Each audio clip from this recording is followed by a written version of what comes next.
There is no bigger or more profound business story in Canada than that of Alberta's downturn. Claudia Cataneo of the National Post brings an authoritative perspective and a knowledgeable voice to the collapse of oil prices. She takes readers from the living rooms of ordinary folks to the boardrooms of energy corporations, all grappling with changes in their fortunes.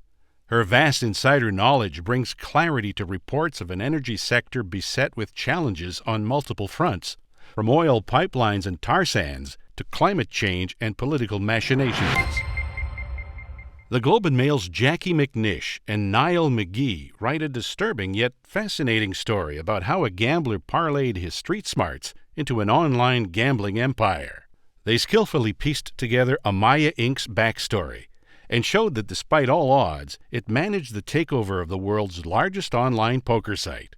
The transaction ultimately resulted in a complex and evolving investigation by financial regulatory authorities over alleged insider trading. Tim Killads and Janet McFarland of the Globe and Mail bring solid enterprise reporting to controversial equity pay compensation for executives. It is the elephant in the corporate boardroom. How to reward senior executives for performance without causing an uproar among employees and shareholders. In a thoroughly researched series, the Globe and Mail reveals the increasingly complex and often counterproductive mechanisms devised to reward CEOs.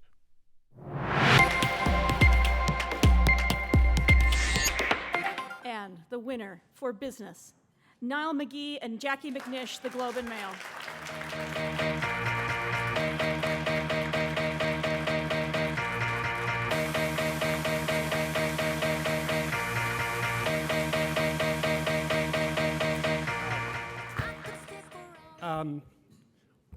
I know I technically had a 1 in 3 chance of winning, but I genuinely am shocked because I generally don't win anything in life other than the occasional tennis match. The first thing I want to say is I know that the other nominees' stories were phenomenal, and my colleagues Tim Killads and Janet McFarland wrote a very difficult story. That was a very difficult story to write. It was complicated. I understand how hard that was. That story, in my opinion, could have won, should have won. And Claudia at the National Post, your story was fantastic. Terrific reporting, thorough, and an example to everyone. What I would say with this job, I'm only 2 years into this thing, and I really feel like I don't know what I'm doing on most days. It's so hard, this job. I struggle all the time. It doesn't matter what, even if it's something simple or quick or fast or long, I really think I'm never going to be able to do it.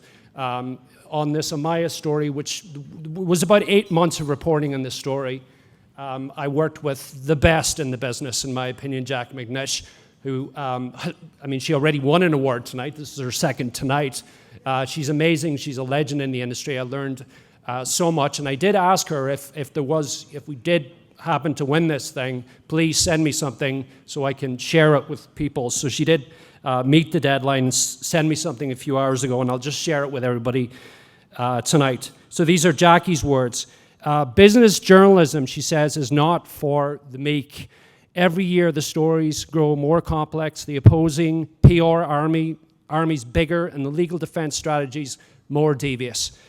During the months we reported and investigated the sprawling insider trading investigation that reached into the executive suites at Amaya and a number of Bay Street firms, Niall and I experienced a level of legal aggression from which we hope others in this room are spared.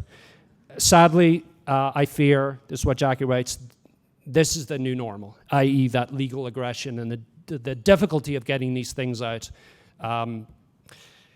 She goes on, in this environment, Niall and I are thankful for the support of the Globe and Mail.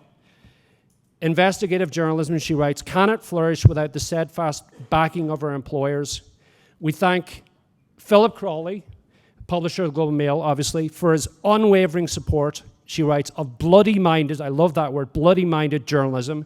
We thank our editors, Paul Waldy. I'll just add that Paul, right from the beginning, believed in this story. He knew it would be difficult, and he kept with it right till the end. We also thank Sinclair Stewart for always having our back in this story. And Sinclair, you were there right at the end, the day before it was published. You were nervous, we were all nervous. but it went out. And a big shout out to the research team at the Globe and Mail, particularly Stephanie Chambers, who helped us navigate the extensive, this woman pulled together so much documentation. I don't know where she got it from. I didn't really ask any questions, but it was amazing. And then finally, Jackie writes, we thank the legal team at the Globe and Mail. She writes, our fearless lawyers, Peter Jacobson, Carlos Martins. These stories, she writes, would not have been possible without their determined, calm responses in the face of an aggressive legal onslaught, absolutely, before a single word of our investigation was published. I really can't add to that those were great words from Jackie. Thank you, everyone. Appreciate it very much. Have a great night.